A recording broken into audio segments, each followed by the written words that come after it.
하나님 말씀 봅니다. 로마서 12장 3절에서 8절까지 보도록 하겠습니다. 로마서 12장 3절에서 8절까지 한 절씩 교독하도록 하겠습니다. 내게 주신 은혜로 말미암아 너희 각 사람에게 말하노니 마땅히 생각할 그 이상의 생각을 품지 말고 오직 하나님께서 각 사람에게 나누어 주신 믿음의 분량대로 지혜롭게 생각하라. 우리가 몸에 같은 지체를 가졌으나 모든 지체가 같은 기능을 가진 것이 아니니 이와 같이 우리 많은 사람이 그리스도 안에서 한 몸이 되어 서로 지체가 되었느니라. 우리에게 주신 은혜대로 받은 은사가 각각 다르니 혹 예언이면 믿음의 분수대로 혹 섬기는 일이면 섬기는 일로, 혹 가르치는 자면 가르치는 일로, 위로하는 자면 위로하는 일로, 구제한 자는 성실함으로, 다스리는 자는 부지런함으로, 긍휼을 베푸는 자는 즐거움으로 할 것이니라. 아멘. 오늘은 도저 목사님 그 보혜사 제6과 세상의 재능이 아니라 성령님의 은사로 사역하라를 살펴보도록 합니다.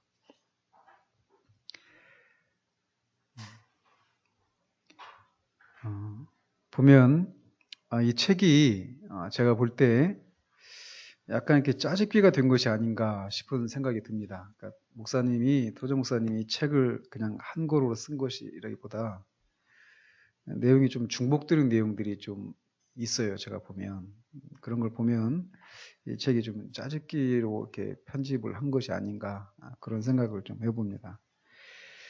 어쨌건 그래서 좀 이게 중복되는 내용이 나와요. 앞에서 언급한 내용을 다시 설명한다든지 이런 내용들 말이죠. 보시면 먼저 그리스도의 몸이라고 하는 그 부분부터 살펴봅니다. 형제들아 신령한 것에 대하여는 내가 너희의 알지 못하기를 원치 아니하노니 우리 각 사람에게 그리스도의 선물의 분량대로 은혜를 주셨나니 이런 구절들 또 우리가 방금 읽었던 이 본문 그건 넘어가도록 합니다. 로마서 12장 3절에서 8절까지 이런 내용들 고린도전서 12장 1절 에베소서 4장 7절 또 로마서 12장 3절에서 8절까지 이런 부분들에서 은사에 대한 것들을 다루고 있습니다. 물론 이제 고린도전서 12장 또 14장 같은 건 14장이 중점적으로 많이 나오고요.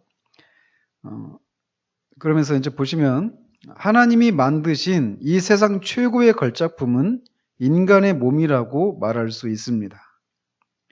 그렇기 때문에 성령님의 감동을 받은 다윗은 내가 주께 감사하옴은 나를 지으심이 신묘막측하심이라 라고 말했습니다.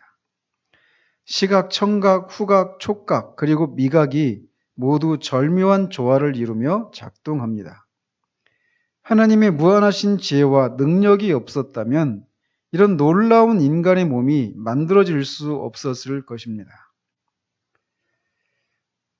사도 바울은 그의 새 서신에서 몸의 지체를 비유로 들어서 그리스도의 몸인 교회 안에서의 영적 관계를 설명했습니다. 즉 그는 로마서, 고린도전서 그리고 에베소서에서 몸과 지체의 관계를 비유로 사용했습니다. 그래서 이제 나중에 이제 우리가 소요리문답 살피면서 자연스럽게 교회에 대해서도 우리가 살펴보게 될 텐데 그때 가서 더 구체적으로 말씀드리겠지만 이 은사라고 하는 부분이 교회의 몸을 이루는 지체들에게 주신 그 하나님을 섬길 수 있기 위해서 필요한 능력이 있거든요. 그래서 이 은사를 살필 때는 교회와의 관계 속에서 살펴야만 합니다. 그래서 이 은사를 교회와 떨어진 은사 이건 없어요. 은사라고 하는 것은 항상 교회를 섬기기 위해서 은사를 주시기 때문에 은사를 받았다고 하면서 교회와 상관없이 삶을 산다든지 신앙생활을 한다는 것은 있을 수가 없는 겁니다. 그 은사는 성령이 주신 은사가 아니다라고 단언할 수도 있어요. 왜냐하면 교회를 섬기기 위해서 주시기 때문에 그렇죠. 어쨌든 그래서 이제 나중에 이 본문들, 이 은사, 이것도 교회론 안에서 우리가 살펴야 될 것이란 말이죠. 그래서 이 새 성경에서 몸과 지체의 관계를 비유로 사용하고 있습니다. 비유를 통해서 설명하는 데 탁월한 능력을 가졌던 사도 바울은 로마서 12장에서 우리의 이해를 돕기 위하여 분석적 설명을 시도했습니다. 다시 말해서 그는 교회는 몸이고 그리스도는 머리이며 그리스도인은 몸의 지체라고 설명했습니다. 그러니까 우리는 교회의 구성원이면서 또 동시에 또 그리스도는 한 개인이란 말이에요. 그러니까 우리가 그래서 그리스도의 몸이면서 우리 자신이 또 동시에 그리스도의 몸의 지체다. 몸을 이루는 지체다. 이렇게 말을 할 수 있다는 거죠. 그래서 성령님과 교회의 관계는 우리의 영과 우리의 몸의 관계에 비유될 수 있습니다. 아주 적절한 그런 표현이죠. 이 관계는 생명의 관계요, 연합의 관계요, 의식의 관계입니다. 하나의 지체가 개교회의 축소판이듯이 하나의 개교회는 전체 교회의 축소판이라고 바울은 주장합니다. 그렇죠. 우리의 몸과 영의 관계가 성령과 교회의 관계에 비유할 수 있다는 거예요. 그래서 우리 몸이 있는데 우리 영이 없다. 그거는 살아있는 게 아니죠. 그렇죠? 마찬가지로 교회에 성령의 그런 운행하심이 없다. 그럼 교회는 죽은 교회입니다. 무서운 얘기죠. 우리의 몸이라고 말할 때 몸이 살아있어요. 몸이. 근데 몸의 지체는 다 있습니다. 다 이목구비 다 갖춰져 있고 다 그런 기능들을 할 수 있는 것들이 다 갖춰져 있어도 거기에 영이 없다면 그거는 산 것처럼 보이는 시체일 뿐이라는 거죠. 그래서 이 성령과 교회와의 관계, 이거는 생명의 관계고 연합의 관계예요. 그러니까 그게 없으면 생명이 없는 거죠. 그리고 이 하나의 지체가 우리 한 개인이 한 교회, 그러니까 우리 교회 안에 있는 한 교인이 우리 교회의 축소판이다 이렇게 말할 수 있어요. 이게 동의가 됩니까? 이거를 못 보면요. 이걸 못 보면 그냥 겉으로 되어져가는 그런 모습들이 그냥 정해진 때에 정해진 것들을 착착 해나가고 있으면 교회가 잘 되어져 간다 이렇게 생각할 수 있어요. 그런데 이 교회는 한 개인의 모임, 개인이 모여서 한 교회가 되어지는 거잖아요. 그죠? 그래서 그 교회를 구성하고 있는 한 개인의 영적인 상황이 그 교회의 영적인 상황이다. 라고 하는 그 인식을 우리가 가져야 돼요. 그래서 이 교회의 그 상황, 그러니까 교회가 어떤 때는 막 울고 있고 교회가 외로워하고 있고 이런 것들을 감지해낼 수 있어야 됩니다. 이거를 어쨌든 뭐 가장 먼저는 교회를 이제 이끌어가고 있는 책임지고 이제 이끌어가고 있는 저 같은 사람들이 이제 감당해야 될 일이지만 또 동시에 우리 안에 있는 우리들이 교회 안에 있는 한 개인의 그런 모습들을 보면서 우리 교회가 지금 어떻구나 이런 것을 감지해낼 수 있어야 돼요. 어쨌든 한 지체가 개교회의 축소판이다라고 하는 말이 전 진리라고 봅니다. 그리고 또 그런 것처럼 한 교회도 전체 교회의 축소판이다라고도 말한다는 것이죠. 그러니까 우리 교회의 모습을 보면서 이 전체 교회의 모습을 또 볼 수 있어야 돼요. 그러니까 반대로 우리 교회가 잘 되어져 가고 있다. 이런 걸 보면서 이런 생각에만 이런 생각만 가지고 있고 전체 교회가 어떻게 지금 가고 있는가에 대해서 우리가 관심을 가지지 않는다라고 하는 것도 우리가 정상적인 그런 것은 아니라는 것이죠. 이거 뭐 여기서 지금 말하고 있는 건 아니지만 좀 더 제가 나가서 말씀을 드리는 거예요. 그래서 그러니까 교회 중심적인 그런 사고가 한국 교회 안에 굉장히 퍼져 있거든요. 한국 교회 안에. 그리고 교회 안에서도 교회 전체를 바라보는 시각보다 내 개인이 내가 이 안에서 어떻게 살아가고 있는가에 대한 그런 관심이 그런 것들이 많이 이렇게 관심이 집중되어 있단 말이에요. 그런 시각에서 우리가 이렇게 벗어나서 내 개인이 아니라 우리 교회의 상황을 볼 수 있어야 되고 우리 교회의 상황을 통해서 전체 이 교회의 상황을 볼 수도 있어야 된다라는 것을 말씀드리고 싶습니다. 자, 그리스도의 몸, 즉 교회는 찢어지거나 분리되지 않으며 각각의 개교회는 온몸의 모든 기능을 다 가지고 있다고 바울은 강조합니다. 이 생각은 굉장히 중요합니다. 미국의 경우를 예로 들어봅시다. 미국에서 각각의 주는 미 합중국의 필수적 한 부분입니다. 이와 마찬가지로 각각의 개교회는 그리스도의 전체 교회에 살아있는 유기적 부분입니다. 우리는 하늘나라와 온 세상에 있는 그리스도의 온몸의 지체들이며 또한 성령님과 말씀을 통하여 우리를 거듭나게 하사 자신의 자녀로 삼으신 하나님의 자녀들입니다. 그러므로 그리스도의 교회는 분리되지 않습니다. 여기에 참 많은 내용들이 들어있어요. 이렇게 짧게 한 문장 한 문장으로 이렇게 끊어져 있지만 그 중간에 보면 각각의 개교회는 그리스도의 전체 교회에 살아있는 유기적 부분이다. 이런 말을 했잖아요. 그러니까 유기적 부분이다. 유기적인 관계를 갖고 있다. 이 얘기는 그러니까 그 몸의 지체 그 비율을 가지고 얘기하잖아요. 손가락이 아프면 손가락만 아픈 게 아니라 우리가 아프다고 하잖아요. 그죠? 우리 표현할 때 나 아파. 그럼 어디가? 손가락이 아파. 이렇게 말하잖아요. 근데 우리가 내 손가락이 아파 이렇게 말을 그렇게 하면서도 그 아픔을 내가 못 느낀다. 이건 있을 수가 없잖아요. 그죠? 왜냐하면 내 손가락과 나는 유기적인 관계를 맺고 있기 때문에 그래요.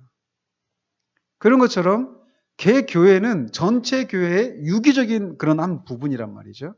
그러니까 한 교회의 어떤 모습이 이 전체 안에서 어떤 그 의미가 있는 것이에요.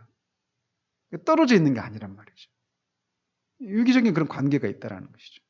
그러니까 이거를 한 개교회로 가져와서도 마찬가지예요. 한 교회 안에서 한 개인의 그 영적인 상황이 그 교회의 영적인 상황과 떨어져 있지 않다라는 것이죠. 교회는 잘 가고 있는데 그 교회를 구성하고 있는 한 지체들은 이렇게 고통을 받고 이런 것이 이 교회 전체적으로 그것이 고통이 아니다. 이건 정상적인 관계가 아닌 거죠. 그리고 또 우리는 하늘나라와 온 세상에 있는 그리스도의 온몸의 지체들이다. 그러니까 여기 이제 이 개념은 교회가 천상교회가 있고 지상교회가 있다. 이런 얘기를 하는 거잖아요.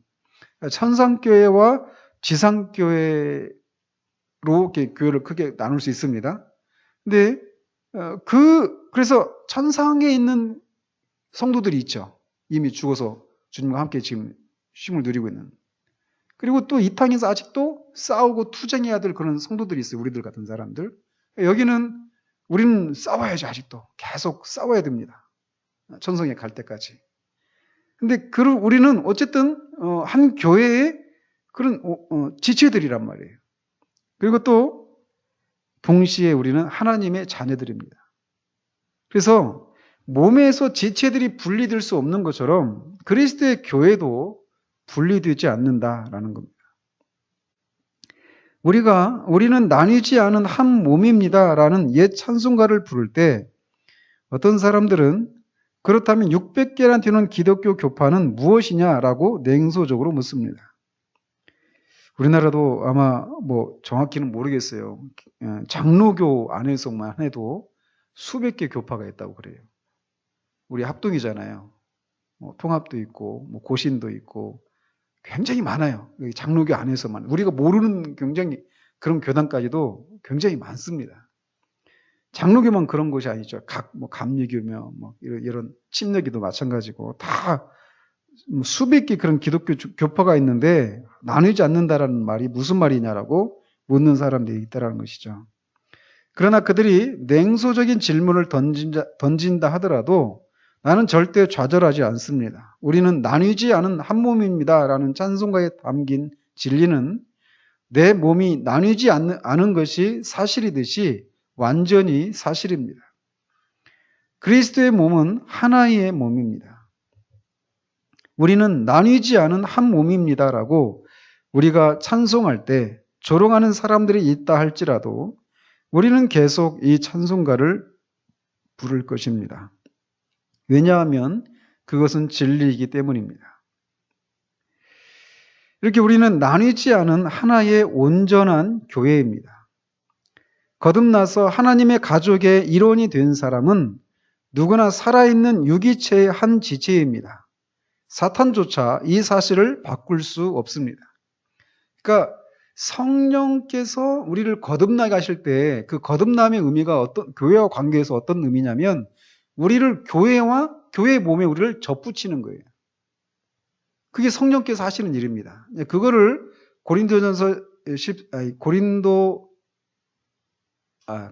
에베소서 4장 13절에서 성령으로 하나 되게 하시고 이 말씀이 의미하는 의미예요. 그거를 성령에 의한 세례라고 하죠. 그러니까 the baptism by the Holy Spirit 이렇게 해요, 영어로. 그러니까 바이예요. 바이라고 하는 뭐뭐에 의해서 수단과 방법을 가리키는 전치사 그 바이를 사용해서 표현을 합니다. 그러니까 우리가 교회의 구성원이 되는 이것은 우리가 성령으로 거듭나서 성령께서 우리를 교회와 연합시킬 때 되어지는 것이에요. 그거를 성령에 의한 세례다 이렇게 말을 하는 것이죠. 그러니까 어때요? 모든 거듭난 사람들은 성령에 의한 세례를 받은 사람이다. 맞습니까? 틀립니까? 맞아요. 그죠? 그런 의미에서 성령에 의한 세례를 받았죠, 우리는.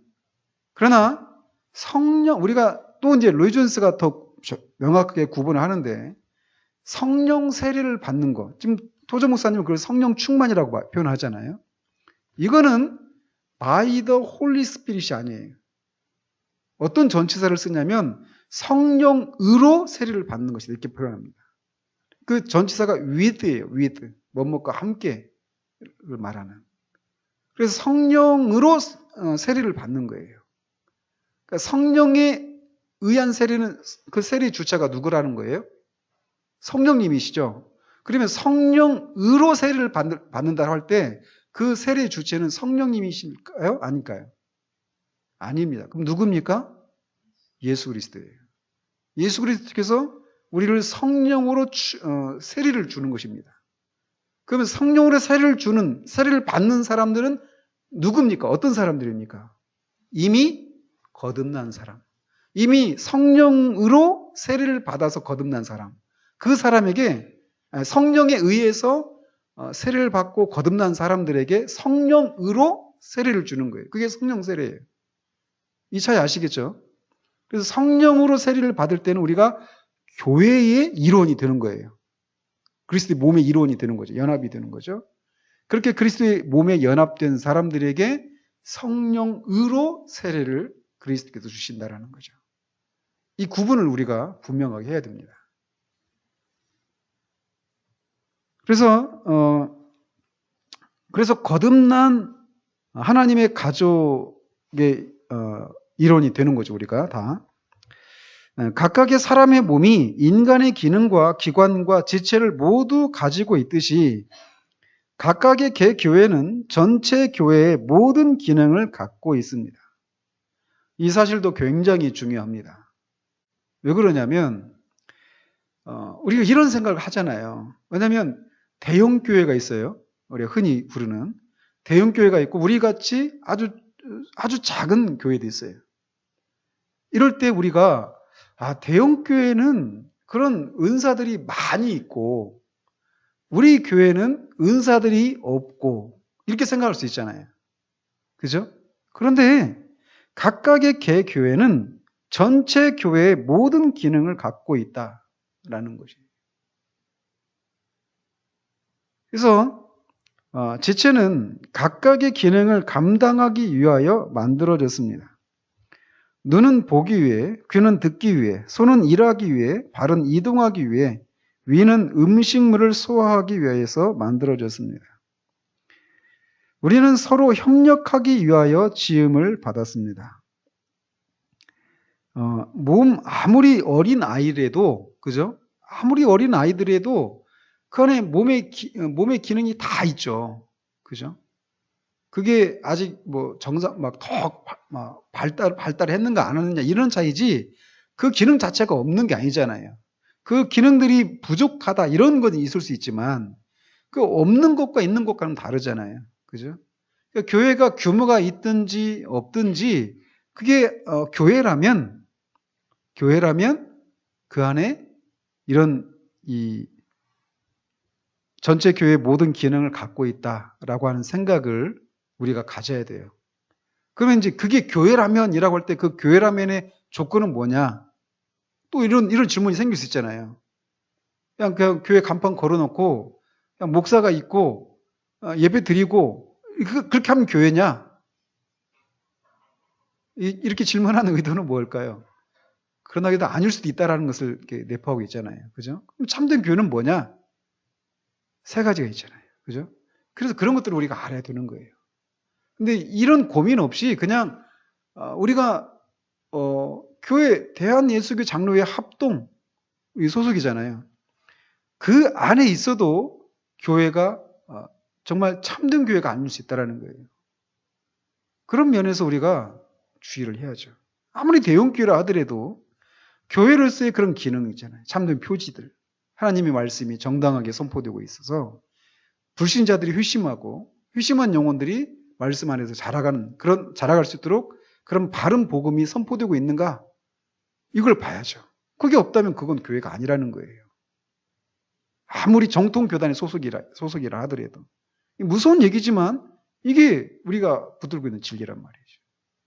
또 성례가 정당하게 집행되고 있는가? 세례와 성찬이 제대로 집행되고 있는가? 또 하나가 뭡니까? 치리예요, 치리. 그러니까 권징이 제대로 실천되고 있는가? 이런 겁니다. 그런 면에서 오늘날 권징이 실시되어 있는 교회가 거의 없죠. 그죠? 그래서 우리도 참된 교회가 되기 위해서 권징을 해야 되겠다. 일부러 권징을 할 건 아니죠. 그죠? 권징이라고 할 때는 우리 나중에 배울 거예요, 다. 기본적으로 그 권징을 위한 권징 이런 것은 있습니다. 지금도 어떤 교회들은 막 정치 싸움 할 때 교회 안에서. 그런데 그런 의미가 아니라 교회의 거룩함과 순결함을 지키기 위해서 진리에서 벗어난 그 진리를 불명예스럽게 하고 있는 그 성도들의 유익을 위해서 또 교회의 거룩함과 순결함을 위해서 실시하는 것이 권징이란 말이에요. 그런 면에서 권징이 제대로 실시되고 있는 교회가 없어요. 왜? 눈치 보거든요. 그죠? 그런 면에서 우리가 이제 나중에 교회에 대해서 우리가 다 배워갈 겁니다. 근데 어쨌든 그 교회 우리가 아무리 작은 교회라도 그런 표지 세 가지 그런 표지들을 갖추고 있다면 그건 교회란 말이에요. 그리고 그 교회는 이런 전체 교회의 모든 기능을 가지고 있다라고 하는 것을 우리가 기억해야 됩니다. 그런데 이제 우리는 서로 협력하기 위하여 지음을 받았습니다. 언젠가 나는 하퍼스 잡지에서 아주 훌륭한 기사를 읽었습니다. 그 기사는 노화의 원인을 설명하고 있었는데 몸의 기관이 힘을 상실하여 노화가 찾아오는 것이 아니라 몸의 기관이 서로 협력하지 않고 각각 따로 놀기 때문에 노화가 찾아온다는 것이었습니다. 그러므로 사람이 늙어서 죽는 것은 몸의 기관이 상호 협력에 실패하기 때문입니다. 비유적으로 말해서 그것들은 서로 독립해서 각자 자기의 장막을 짓는 것이다 라고 할 수 있다는 거죠. 노화의 원인에 대한 이 기사의 설명은 우리에게 시사하는 바가 큽니다. 우리가 공동체 의식을 가지고 교제하며 협동할 때 전체는 개인을 위하고 개인은 전체를 위할 때 모든 지체가 머리의 지시를 받을 때 교회는 온전한 그리스도의 몸이 됩니다. 개교회와 개교회의 구성원들은 이 교훈을 가슴 깊이 새기며 실천해야 합니다. 그러니까 이 면에서 그냥 이런 의식이 우리 가운데 없다면 교회가 세워질 수가 없는 거예요. 그러니까 그냥 나 혼자 그냥 내 개인주의적인 그런 생각을 가지고 이렇게 신앙생활을 하고 있을 동안에는 교회가 온전히 세워질 수가 없다는 것이죠. 그래서 우리 개인은 다 그렇게 교회 한 구성원이어서 하나님이 우리 각자에게 주신 은사가 있거든요. 그 은사를 우리가 잘 발휘하면서 가야 되는 거예요. 그런 것들을. 하나님은 자신의 전체 교회를 통해서 이루실 수 있는 것이라면 그 무엇이라도 개교회를 통해 이루실 수 있습니다. 이런 면에서 우리도 소망이 있죠. 그죠? 얼마든지 하실 수 있다는 것이죠. 하나님께서. 하나님은 개교회가 하나님의 일을 감당할 수 있도록 여러 종류의 능력들을 주시는데 이 능력들이 은사들, 영어로는 기프트라고 합니다. 은사들이라고 불립니다. 은사들에 대한 사도 바울의 설명을 들어보십시다. 먼저 로마서 12장 6절에서 우리에게 주신 은혜대로 받은 은사가 각각 다르니 은사라고 말하고 있어요. 형제들아 신령한 것에 대하여는 내가 너희 알지 못하기를 원치 않으니 라고 말하고 있어서 고린도서 12장 1절에서는 은사를 뭐라고 하고 있습니까? 신령한 것이다 라고 말하고 있죠. 그 다음에 12장 31절에서는 너희는 더욱 큰 은사를 사모하라 이렇게 말하고 있고 에베소서 4장 8절에서는 그가 위로 올라가실 때에 사람들에게 선물을 주셨다라고 말하고 있습니다. 그러니까 은사, 선물, 신령한 것 이런 것으로 표현하고 있죠. 하나님께서 개교회에게 허락하신 은사들은 하나님의 일을 감당케 하려고 주신 것입니다. 이걸 아는 것은 굉장히 중요합니다. 근데 우리가 은사라고 생각할 때 막 뒤에서도 이제 다루겠지만 방언을 많이 얘기하잖아요. 우리 한국교회 안에서도 방언에 대한 얘기들이 많았고, 그죠? 근데 그런 것들 미국에서도 마찬가지예요. 다 똑같습니다. 근데 우리가 방언을 받았다. 저는 방언이 있다고 믿습니다. 그러다 뒤에서 다루지만 방언의 은사가 사라졌다는 주장에 저는 동의하지 않아요. 그렇게 주장하는 분들이 있거든요. 그리고 또 방언을 받아야만 성령 충만을 받은 것이다. 이렇게 한 주장에 대해서도 저는 동의하지 않습니다. 방언은 있지만 그것이 성령 충만의 증거가 되는 건 아니다. 이런 정도죠. 근데 이제 예를 들어서 방언을 받았다라고 말할 때 우리는 그 은사를 교회와 관계 속에서 은사를 생각하지 않아요. 그죠? 다분히 내가 방언으로 이제 기도할 수 있게 되었다. 이걸 얘기하죠. 그리고 그거를 또 자랑하기도 하고. 그죠?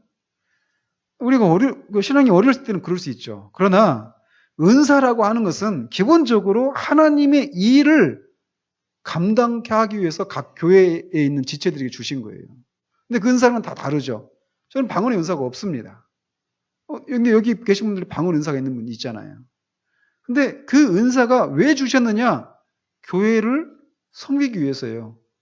교회를 섬기는 것을 통해서 하나님 일을 감당하도록. 그럼 방언으로 뭐 합니까? 기도하는 거죠. 방언의 은사가 있는 분들은 나는 방언의 은사가 있어. 이것을 자랑하는 것이 아니라 그 은사로 교회를 섬겨야 돼요. 기도하는 것을 통해서. 그것을 주신 거예요.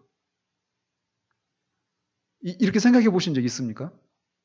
거의 은사를 이 교회의 관계 속에서 은사를 생각하지 않아요. 그냥 우리 그냥 개인적인 그런 생각에서만 차원에서만 머물러서 은사를 생각하는 경우들이 많단 말이죠. 그런데 모든 은사는 하나님의 일을 감당하게 하려고 주신 것이라는 것을 우리 분명히 붙들어야 됩니다. 비유를 들어보면 당신의 위는 하나님이 주신 선물인데 그것은 바지가 흘러내리지 않도록 벨트를 매기 위해 주어진 것이 아닙니다. 우리가 우스갯소리로 얘기하죠. 머리는 모자 쓰라고 준 게 아니다. 이런 얘기도 하고 그러잖아요. 위에 주어진 고유한 기능과 목적이 있기 마련입니다. 당신의 간은 무엇을 위한 것입니까? 또 당신의 눈은 무엇을 위한 것입니까? 그것들은 나름대로 특별한 목적과 기능을 갖고 있습니다. 다시 말해서 그것들은 어떤 기능을 수행하기 위하여 주어진 것입니다. 그것들이 자기의 기능을 잘 감당하고 다른 것들이 그들에게 협력한다면 당신은 건강하고 유용한 사람이 될 것입니다. 이런 비유는 교회에 주어진 은사들에도 똑같이 적용됩니다. 하나님께 영감을 받은 사람들이 기록한 성경에서 발견되는 바울의 세심한 교훈에 따르면 이런 은사들은 나름대로의 기능을 수행하기 위하여 주어진 것이다. 다시 말해서 그것들이 교회에 주어진 데에는 나름대로의 목적이 있다라는 것입니다. 또한 바울은 운동 경기를 예로 들었습니다. 그러므로 내가 운동 경기를 예로 든다고 해서 내가 신령하지 않은 사람이라고 말하지 마십시오. 토조 목사님 굉장히 유머러스한 분이에요. 그분 설교를 이렇게 들어본 적이 있는데 막 그분 발음은 제가 도무지 못 알아듣겠어요. 너무 정말 못 알아듣겠어요. 근데 막 설교하는데 사람들이 막 묻더라고요. 왜 웃는지는 모르겠어요. 설교 가운데 어떤 이렇게 유머러스하게 설교하는 그런 부분이 있으니까 웃겠죠. 그죠? 존 메가드도 그렇고 다 유머가 있습니다.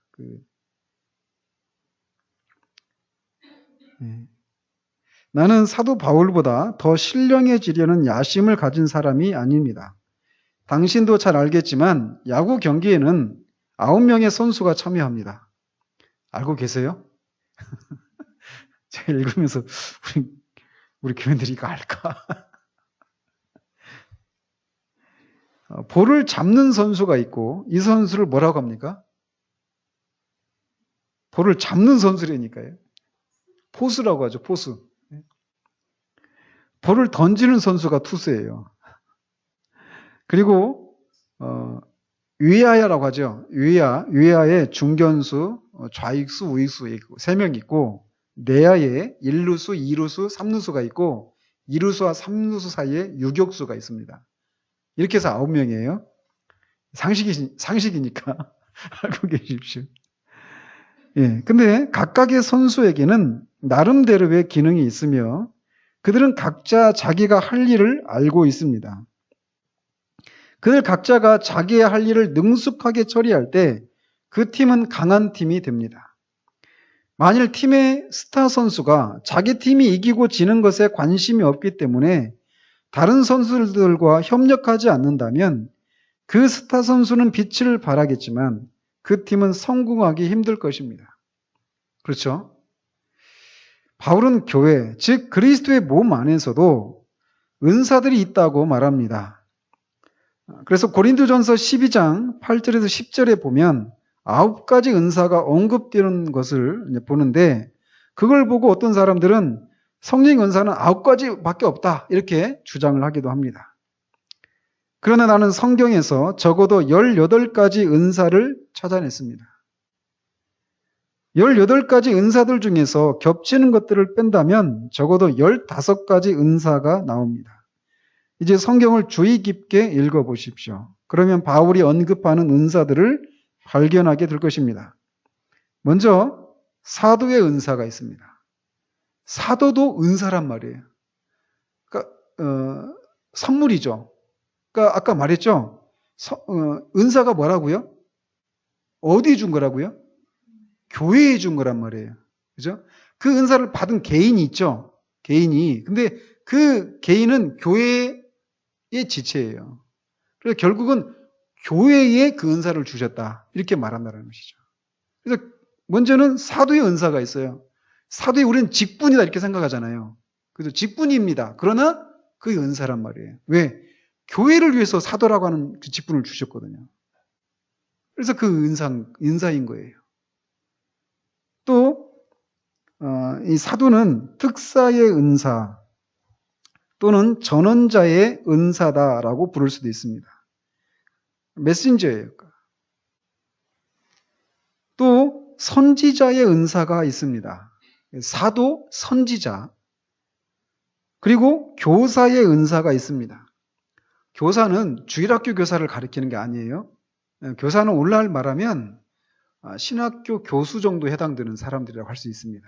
그래서 이 성경의 가르침이 무엇인가를 이제 가르치고 하는 이런 것들이라고 할 수 있습니다. 그 다음에 권고자의 은사가 있습니다. 또한 다스리는 자의 은사가 있습니다. 자, 지금 이런 걸 다 보면 이게 은사라고 생각하고 있지 않는 부분이죠. 이 직분이라고 생각하고 있었지 이 은사였구나 이렇게 생각하지 못하잖아요. 근데 이게 은사라는 거죠. 장로교회 다스리는 장로가 이에 해당됩니다. 흔히 7위 장로라고 하죠. 다스리는 은사가 있어요. 그러니까 우리는 어때요? 이런 면에서 장로교 안에서 이 장로를 선출하는 기준들을 한번 잘 살펴보십시오. 7위 다스리는 장로란 말이에요. 장로가 우리가 흔히 알고 있는 장로는 저는 가르치는 장로입니다. 목사는. 그리고 우리가 흔히 알고 있는 장로들은 치리하는 장로예요. 치리한다라고 할 때 뭘로 치리합니까? 말씀이에요. 그러니까 치리하는 장로가 말씀을 알지 못하면 다스릴 수가 없는 거예요. 그것도 어때요? 은사예요, 은사. 근데 우리는 어떻습니까? 이 장로를 이 장로 직분을 우리는 굉장히 이 본질적인 이런 부분에 대한 것에 이렇게 천착해서 장로를 뽑지 않는 경우들이 많아요. 그러니까 다스리는 은사예요. 교회가 거룩함과 순결함을 유지하고 교회로서의 그리스도의 몸으로서의 그런 생명력을 발휘하고 교회를 구성하고 있는 그리스도의 몸인 지체들이 교회 안에서 말씀으로 잘 자라갈 수 있도록 독려하고 다스리는 일, 이 일을 하는 사람이 장로란 말이에요. 그러려면은 어떻습니까? 치리하는 장로, 이 사람이 말씀에 대한 것을 알아야 되겠죠. 말씀을 분별할 수 없으면 이걸 할 수가 없어요. 그런 면에서 한번 보십시오. 여러분 지나온 교회들 한번 보십시오. 장로님들 중에 말씀에 대해서 그런 체계가 잡혀 있어서 내가 신앙적인 질문들이 생겨났을 때 그것을 찾아가서 물으면 답을 해줄 수 있는 분들이 얼마나 되는지. 여기서 얼마나 한국교회가 물러나 있는지 보십시오. 장로고시라고 하는 게 있습니다. 장로고시라고 하는 시험이. 말은 고시죠. 근데 그냥 문제도 알려주고 답도 알려주고 그냥 보는 거예요. 형식적으로 하는 거죠. 제가 알고, 네덜란드 개혁교회에서는 장로들이 되려면요, 헤르만 바빙크의 칼빈주의 3대 신학자라고 하는 분이 있습니다. 그분의 하나님의 큰 일 또는 기독교 교의학 내군으로 된 책이 있거든요. 저도 부끄럽지만 저도 아직 읽지도 못했습니다. 하나님의 큰 일은 몇 번 읽었어요. 그런데 기독교 교의학 아직 읽지 못했어요. 근데 이게 신학을 전문적으로 배운 사람도 읽기가 어려운 책들이에요. 근데 장로가 되려면 그걸 다 필독을 해야 됩니다. 필독을 해야 돼요. 그러니까 신학적인 체계가 딱 정립이 되지 않으면 안 돼요. 이거는 나중에 이제 교회론 할 때 이제 더 직분에 대해서 구체적으로 말씀을 드리겠지만 이 한 가지만 가지고도 우리는 교회가 얼마나 지금 본질에서 멀어져 있는가라고 하는 것을 알 수 있습니다. 한 교회 안에서 영향력을 행사할 수 있고 그게 나이가 됐든 학력이 됐든 또는 경제력이 됐든 아무튼 그런 걸 기준으로 하잖아요. 그죠?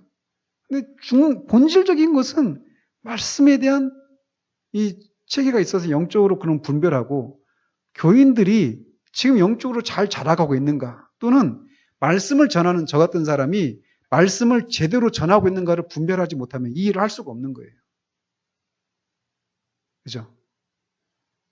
근데 한국교회가 이단이 그렇게 많이 일어나는데도 문제가 없이 가는 것은 잘못 가르치는 사람에게 문제도 있지만 그거를 듣고 저건 말씀에서 벗어나는 건데 이거를 분별할 수 있는 사람 교환이 없다라는 거예요. 심각한 일이죠. 자, 하여튼 다스리는 장로 이것도 은사예요. 그러니까 어때요? 또 장로가 되기 위해서 우리가 막 애를 쓰잖아요. 한국교회 안에서. 이게 마치 계급인 것처럼 생각을 해서.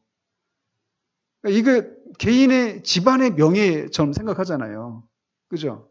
근데 은사는 기본적으로 교회를 섬기기 위한 거예요.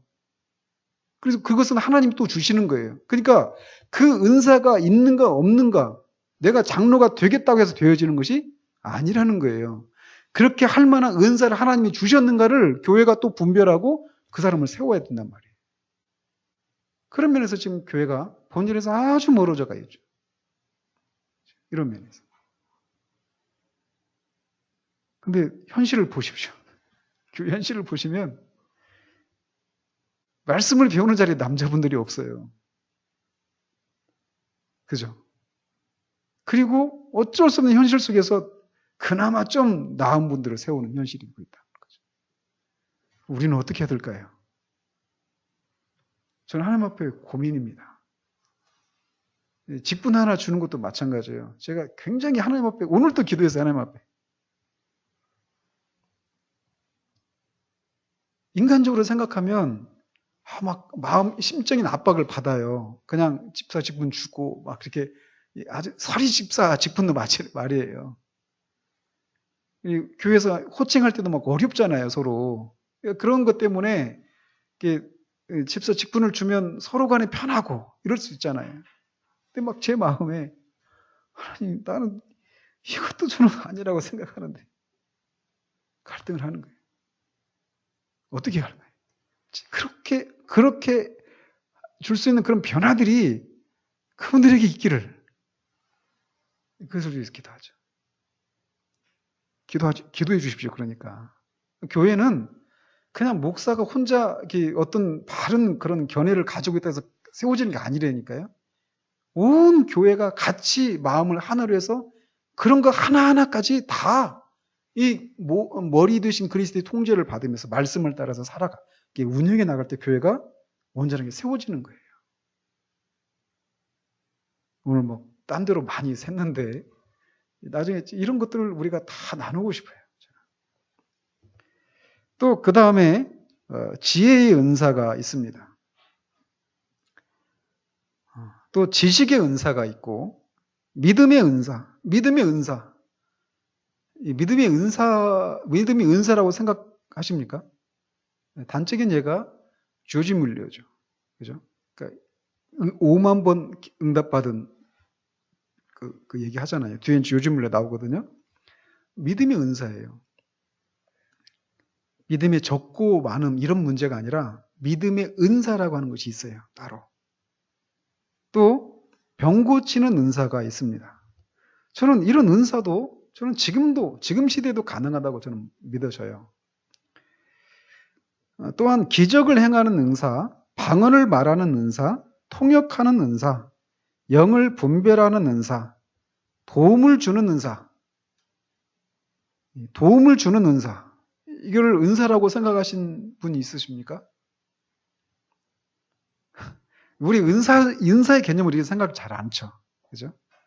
또, 우리는 흔히 은사하면 방언, 통변, 병 고치는 은사, 이런 거 생각하잖아요. 그 나머지 건 다 직분. 이렇게 생각하죠? 근데 그게 아니란 말이에요. 다 은사입니다. 이런 것들이.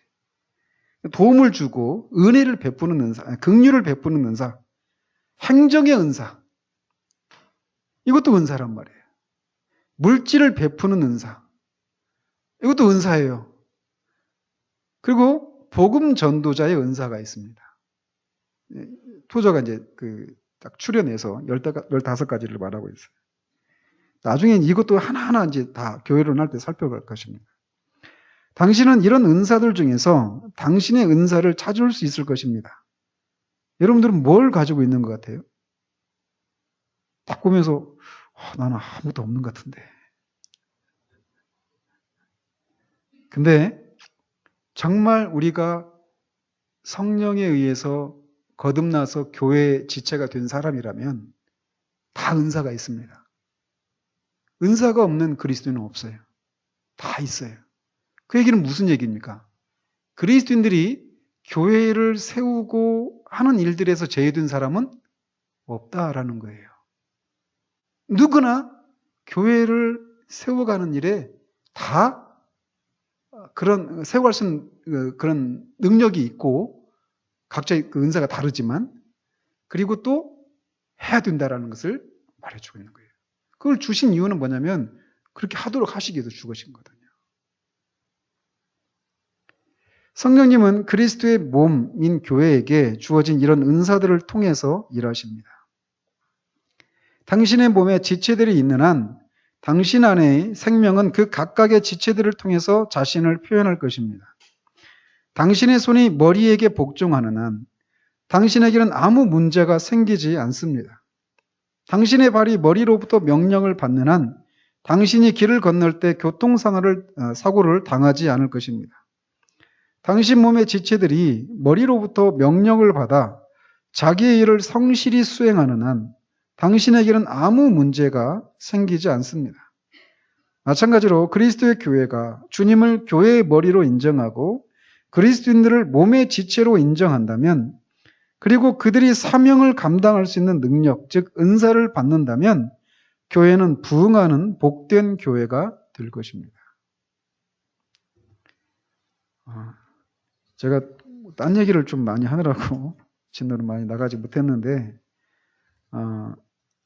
은사는 교회를 섬기기 위해서 하나님께서 교회에 지체된 사람들에게 주신 능력이다 라고 하는 것을 우리가 기억을 하도록 합시다. 그래서 이 은사들이 자기가 받았는데 그 은사를 사용하지 않으면 개인에게서도 문제가 생겨나지만 교회 안에서도 문제가 생겨난다는 거예요.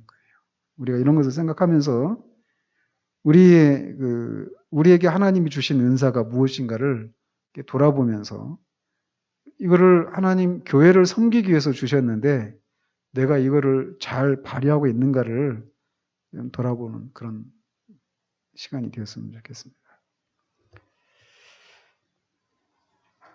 기도하겠습니다.